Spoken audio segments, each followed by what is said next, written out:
It's not always easy, but you got this.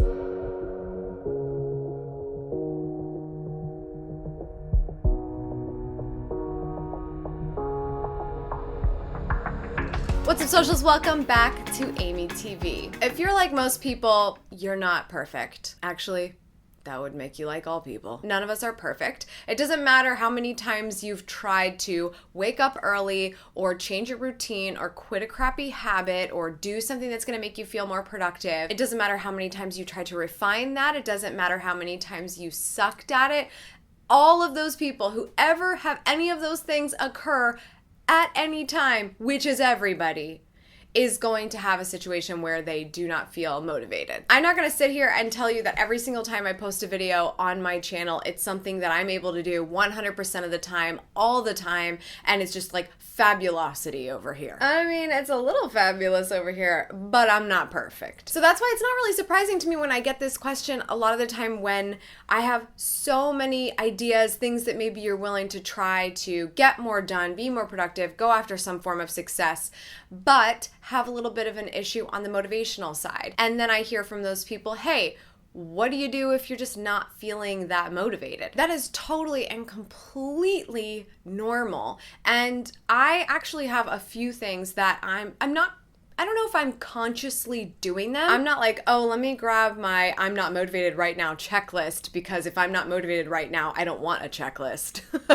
Like, come on. But there are things that I am consciously observing that I do when I'm in a less motivated period, or if I'm in a rut, that allows me to feel okay about what's happening at that moment and makes me realize that there is going to be a better day down the road. So I just thought I would share with you what those things are. I don't know if they're necessarily how to, but I think you should be thinking the same thing. What can you observe about yourself during these lulls, during these moments when it's not totally ideal? You're not a super productive person at that moment. You're not super pumped about how you're approaching things, but you can understand that this may be a part of the process, and so you're just going to see how things go and do different things during that time. It's a period of time for different things, rather than maybe the big thing that might feel a little bit hard to attack right now. So I want to share some of those things that I've kind of observed about myself when I'm going through a less motivational state, and maybe they will resonate with you, or they'll be something you can take forward with you as you respect yourself during that time when you're just not being that perfect,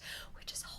Before we get started, make sure you subscribe to this channel. I make new videos every Sunday and Wednesday, and I would love for you to be back for the next one. Also, I want to share something with you at the end of this video, so make sure that you tune in, because I would love to hear your thoughts on this in the comments below. The first thing that I notice about myself when it's a less exciting, productive time for me is that I am craving moments of relaxation. I'm booking more massages. I might entertain more TV time in my life. I'm just looking for ways to check out. Now, if you feel like that's you a lot of the time and not just some of the time, there may be a different kind of balance there that you have to observe. But for me, I always feel like I should be doing something. So when I'm seeking out moments of relaxation, I know that I'm sort of in a little bit of a lull, or I just genuinely feel exhausted or tired from a lot of things going on, and I'm trying to respect that time for myself. But regardless of the situation, when I feel like I'm craving those moments, I have to stop being too hard on myself about it and let it happen. Just take that time to relax. What's the point of relaxing if you're gonna give yourself a hard time about it? Like, that's the complete opposite of that being productive for you and that potentially fueling you in the future. So I think that's one thing, don't give yourself such a hard time about it. It's just a matter of, is this all the time? Are you literally getting nothing accomplished? Is this bordering on some sort of anxiety or depression versus, no, I just need to take a chill, like for a minute? You have to decide that on your own. You need to be able to talk to somebody about that on your own. But for me, when I'm like, no, I just really don't want to do anything right now, I know that at this point in my life, that's just me needing that recuperation time, and I'm not going to give myself a really hard time about it. I already know that somewhere in the back of my head, I kind of want to make myself feel bad. So that alone is going to give me a limitation of how much I'm relaxing. But I'm also going to say, you know what? Just let it happen when it needs to happen. I actually feel I crave the morning pages, that activity, a lot more when I feel less purpose in the other things that I have going on, the things I don't really want to do at that moment. So in a way, it's this healthy procrastination. Yes, I can not do that thing for a minute, but in place of it, I'm going to do something that's still going to stimulate my mind and my creativity. And I know that if I just sort of chat with myself, write it down, get all the ideas out of my head for 3 pages, something is bound to trigger a moment in me that's going to want to make me do something or get back to a certain level of productivity. The next thing that I do when I'm not super motivated, but still trying to feel productive, is catching up on other things. So I will find that home stuff isn't happening as much when I have a lot of work to get done or things that are keeping me busy. So during these lower motivational periods, I'm thinking, oh, I still got to do something. Like, how about I clean out that closet that I haven't been able to do since last year? Or how do I kind of get all the laundry done in one day instead of like this crazy mess that might already be happening? You know, is there something that you have to do that takes a long time that you've been putting off because everything else has been in the way? Sometimes these smaller wins are a really big thing for when you're feeling a lack of motivation because you still feel like you're doing something. The next thing I do is actually something I do all the time anyway, but it's one of those bridge activities that makes me still feel like I'm in a super productive state, which is writing all of my ideas down. Every time I have sort of like an aha moment or a new idea or something I want to do, I write it down.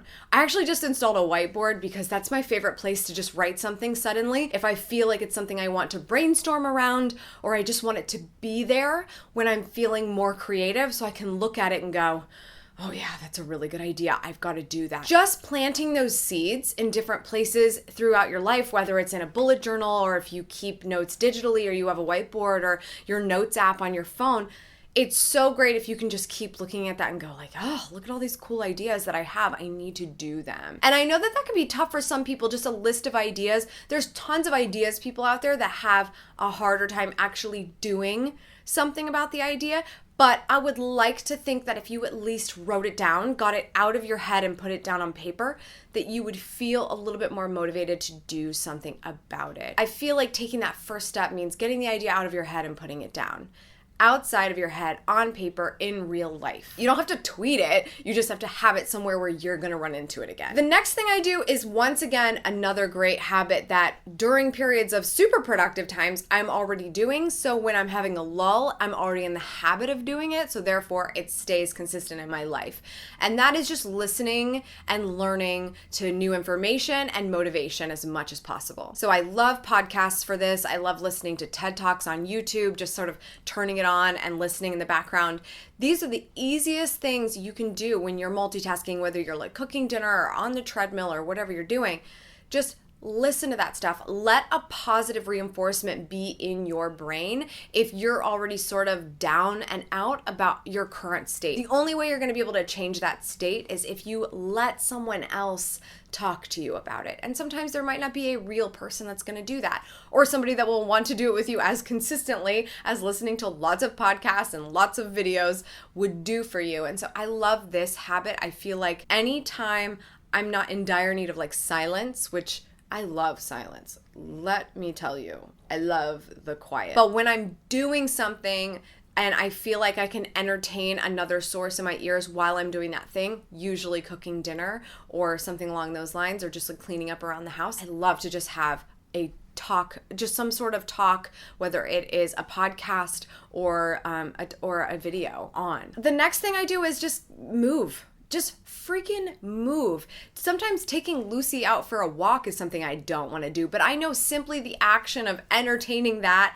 for her and also just moving my butt across the world to get her to the park, that is action that helps you not stay still, stay in a rut. And so keeping your workouts on the calendar and doing the cardio or doing the strength training or going to the trainer or going to classes when you're feeling a lull in other ways, staying motivated by staying active active is so important. I think if your reason you're watching this video is because you're not motivated to actually work out, then this is even better advice for you, because if you're trying to get closer to something that might feel really challenging to you now, then do something that's not challenging at all, but is at least going to get you closer to that. And that could just be taking a walk. Like, let's say every day at 5 o'clock, you take a walk. Like, just having something like that. Again, it goes back to calendar blocking and scheduling and allowing yourself to factor that into your life on a consistent basis.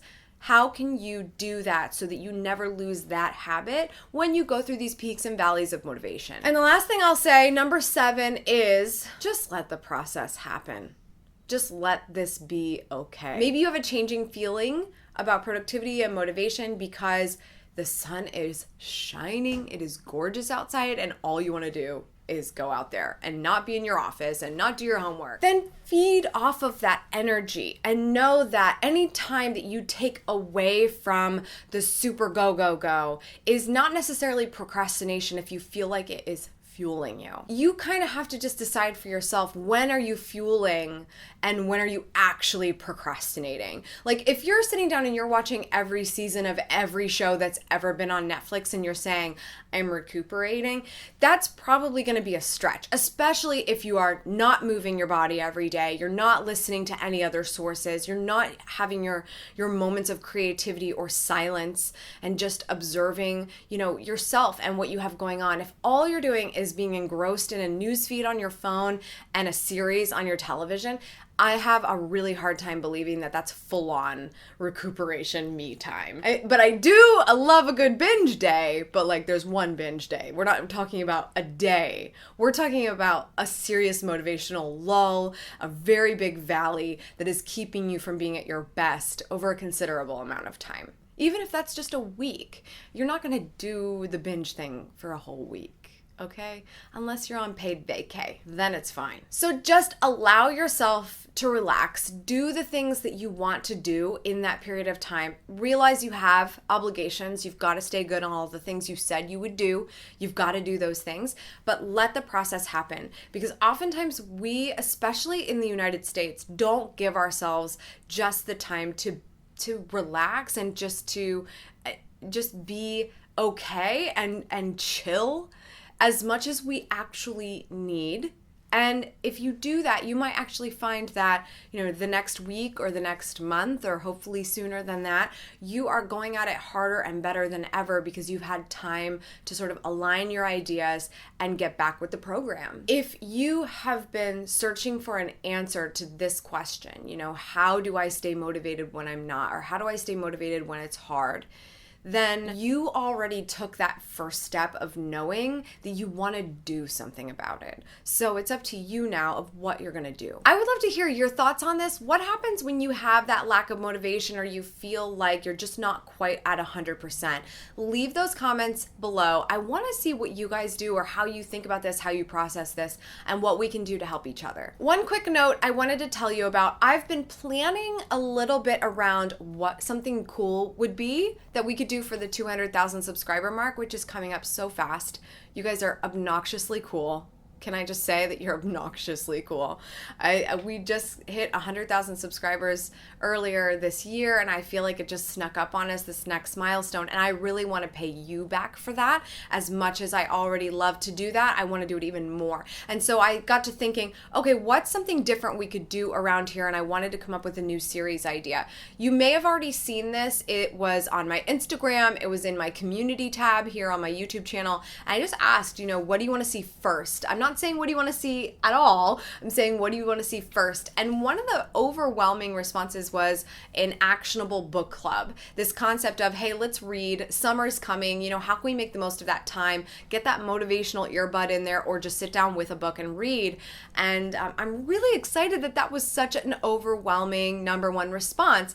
The other ones, there's still some action happening there, so don't freak out if you were like, man, I couldn't decide between one or another one. But I just wanted to give you the heads up on the book club, because to me, an effective book club is one where I actually tell you the book that we're all going to read together. I don't want to just be like, hey, it's book club day, here's a review of a book. Like, I want us to do it together and then decide how we're going to take action on it. So I was trying to figure out the best way to do this, and I think here's what I'm going to do. You've got to be following me on my Instagram, instagram.com/schmittastic. That is where I'm going to be announcing the book club book every month as we do this. Throughout the summer. I think we test it for the summer and see how it goes. I want to see if you guys love it or hate it or whatever. I've ordered a few books. They're literally in my mailbox right now. I have a couple on my shelf I'm considering. I'm going to take a look. I'm going to choose one I think would be really, really good for all of us to read, and we'll have our first one coming out in the next couple of weeks for us to all pick up together. So essentially the point is, make sure you're subscribed or following me on my Instagram so that you know. Lucy, can you stop coughing? Because literally I'm almost done. The point is, follow me on my Instagram. That's where I'm going to announce the book of the month, so you know to go grab your copy on Amazon or Audible, whatever the case may be. And I'll also tell you what the date is that I'm planning on being finished with the book, and I might ask you for something in turn. Stay tuned for that, and then I'll let you know kind of when that review video is going to come out. So yeah, I just wanted to make sure I told you that. Make sure you follow on Instagram so you don't miss those details. I'll try to pop it in some other places too, but quite frankly, that's like the best place for you to find out what's going on here and anything that I have going on when I'm not actually publishing a video. So definitely stay tuned. That's all for today's socials. Thank you so much for tuning in. I appreciate it as always. Make sure you subscribe for good vibes, and remember to continue to go after the life that you want. Cheers.